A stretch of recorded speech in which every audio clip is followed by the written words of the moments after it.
지난번에 이제 두 가지 캔들을 가지고 보는 방법을 많이 봤죠. 오늘은 이제 세 가지를 가지고 패턴에 대해서 어떻게 분석하는지에 대해서 배우도록 할 텐데요. 대표적인 상승 캔들 패턴에는 적산병과 샛별형이 있고요. 그 다음에 하락 캔들 패턴에는 흑산병과 석별형이 있습니다. 오늘 이 네 가지를 한번 배워보도록 하겠습니다. 자, 첫 번째 적산병이라는 건데요. 주가가 상승하면서 연속된 3개의 양봉이 이어지는 패턴이다라고 보시면 돼요. 매수 세력이 강한 경우에 나오는 패턴이죠. 물론 이 캔들 양봉이 나오면서 지속적으로 거래량도 꾸준히 늘어나주는 게 좋은 겁니다. 항상 올라갈 때는 거래량이 터져주는 게 좋아요. 거래량이라고 하는 거는 누군가는 사준다라는 거고, 그 사주는 힘이 거래량이 이렇게 꾸준히 증가되면서 주가가 올라가야 상승에 대한 신뢰도를 가져볼 수 있기 때문에 주가가 바닥권에서 나와도 좋고 고공권에서도 나왔을 때 좋은 패턴 중에 하나가 이 적산병이라고 보시면 될 것 같습니다. 그래서 적산병이 나왔을 때는 거래량이 꾸준히 늘어나는 게 좋고 강한 매수세가 들어오는 거기 때문에 지속적인 상승 흐름을 기대해 볼 수 있다라고 생각하시면 돼요. 그래서 우측의 그림 차트를 보시게 되면 캔들이 하나, 캔들이 두 개, 캔들이 세 개 있죠. 연속된 캔들이 3개 나오고 나서 바닥권에서 나왔습니다. 바닥권에서 나왔는데 이후에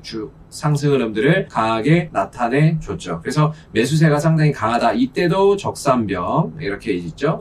양봉이 3개 연속으로 나올 때는 매수세가 강하다. 거기에 거래량까지 붙으면은 상당히 신뢰도가 높다. 이렇게 보시면 되고, 자, 그러면은 이거 어디 타이밍에서 잡나요? 이러시는 분들이 계신데, 사실 적산병 3개 나오면서 거래량이 붙으면 주가가 계속 올라가는 흐름이기 때문에 솔직히 따라붙기가 굉장히 부담되는 게 사실입니다. 주가가 올라간 시점에서 따라붙기가 상당히 어렵죠. 그래서 이 적산병이 나오다가 쉬어가는 음봉이 하나 나옵니다. 적산병 후 흑일병이라고 하는데, 이 음봉이 하나 나올 때를 매수 타이밍으로 노리는 겁니다. 그러니까 주가가 양봉이 3개 연속으로 이렇게 상승을 하다가 중간에 쉬어가는 타이밍을 이용해서 매수 타이밍을 노리는 거고요. 만약에 이 기회가 안 오면 뭐 포기하고 가는 거죠. 보유하신 분들이 계속해서 거래량이 터지면서 주가가 올라가는데 중간에 음봉 하나 나왔다고 팔 필요가 없는 거예요. 보유하신 분들은 양봉이 계속해서 나오고 거래량이 늘어나는데 중간에 음봉 나왔다, 매도 사인 아니에요. 오히려 한번 쉬었다가 다시 갈 수 있는 흐름이기 때문에 지속적인 보유의 관점으로 봐야 되고, 반대로 이 종목을 매수 타이밍을 노리시는 분들은 음봉 하나 나올 때를, 음봉이 나온다는 건 이제 조정이 나온다는 거겠죠. 그 조정을 이용해서 매수 타이밍을 노리시면은 좋은 타점이 좀 될 수 있는 방법이라고 보시면 될 것 같아요. 자, 두 번째로 그 다음에 이제 반전형 패턴 중에 샛별형에 대해서 좀 보도록 할게요. 상승 패턴 중에 이제 샛별형이라는 건데, 샛별형은 캔들 3개 가지고 이야기합니다. 자, 장대 음봉이 한번 나오고요. 그 다음에 개파락하에서 십자형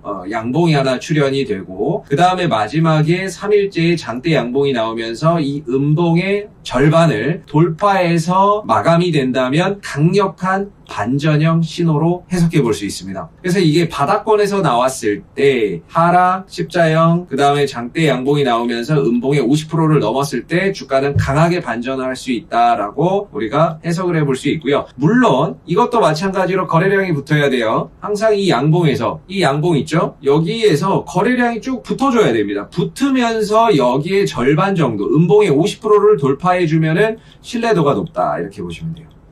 그래서 캔들이 3개죠. 그래서 이전에 배웠던 뭐 상승 장악형, 상승 반격형, 관통형 이런 것들은 캔들을 2개로 보는데, 샛별형이라고 하는 건 캔들을 3개로 보기 때문에 2개로 보는 것보다 훨씬 더 신뢰도가 높습니다. 2개보단 3개가 낫죠. 3개가 낫고 3개에서 또 이 거래량이 붙으면 더 신뢰도가 높다라는 거. 그래서 상대적으로 캔들 2개를 보고 하는 것보다는 3개를 보고 하는 이 샛별형 패턴이 나왔을 때 상대적으로 이제 반전의 신뢰도가 상당히 높은 캔들이다. 이렇게 생각하시면 좋을 것 같아요. 그 다음에 이제 하락할 때 나오는 패턴 한번 보도록 할게요. 하락할 때 나오는 패턴인데 이게 흑산병이라 그래요. 음봉이 3개 나온다는 거죠. 주가가 하락하여 연속된 3개의 음봉이 이어지는 패턴. 즉 매도세가 강하다는 의미입니다. 특히나 주가가 고공권에 있을 때 또는 주가가 하락권에 있을 때 어디에서 나와도 좋지 못한 시그널이에요. 더군다나 여기서 거래량이 꾸준히 늘어난다, 더 안 좋습니다. 그래서 음봉이 흑산병이 나올 때는 주가가 약세 국면이기 때문에 항상 주의를 해야 된다. 리스크 관리나 이런 것들을 해야 된다라고 하는 부분이고요. 자, 그러면 계속 빠지는데 언제 빠져나오나요? 이럴 수 있어요. 보통 이제 이 흑산병이 나오다 보면 중간에 반등을 한번 주는 경우가 있습니다. 흑산병 후 적일병이라고 그러거든요.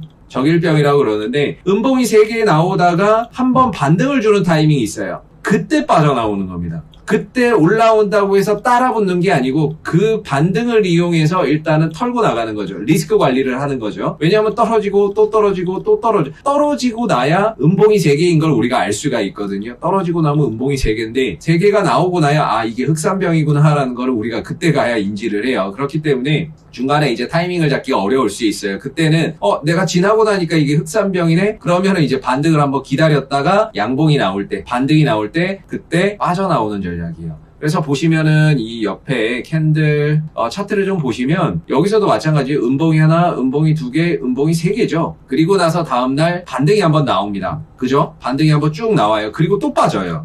그러니까 이거 반등 나올 때 야 이제 올라가는구나 해서 타는 게 아니고 이 반등을 이용해서 리스크 관리를 해야 됩니다. 그래서 흑산병 후 적일병, 이 흑산병이 3개 나오고 그 다음에 반등을 주는 양봉이 하나 나온다면 여기는 매수 타이밍이 아니라 매도를 해서 현금 확보나 리스크를 관리해야 되는 반등이다 이렇게 생각하시면 좋을 것 같아요. 그래서 이제 흑산병이 나오면은 항상 주가가 약세 국면에 들어가기 때문에 리스크 관리를 해야 된다는 거 또 잘 기억하시면 될 것 같고, 자 그다음에 이제 마지막으로 석별형이에요. 석별형 같은 경우에는 고공권에서 나왔을 때 별로 안 좋아요. 아까 그 샛별형이랑은 또 다른 개념이죠. 장대 양봉이 나오고 갭상승 십자형 음봉이 나오고 장대 음봉이 나오면은 강력한 하락 전환 신호다 이렇게 보시면 되는데, 이것도 뭐 마찬가지로 거래량이 실리면서 떨어지면 굉장히 리스크가 큰 패턴이라고 보시면 돼요. 그래서 이 음봉이 나오면서 이 양봉의 50%를 관통시켜버리면, 관통시키면서 떨어지면 추가 하락에 대한 우려가 있다. 이제는 상승하던 흐름이 하락으로 반전되는구나 라고 하는 전형적인 패턴이기 때문에 항상 이런 패턴이 나왔을 때도 좀 조심해야 되고, 역시나 거래량이 실리면 하락에 대한 신뢰도가 높다. 이렇게 보시면 될 것 같아요. 근데 우리가 이제 꼭 실전에서는 꼭 이런 모양으로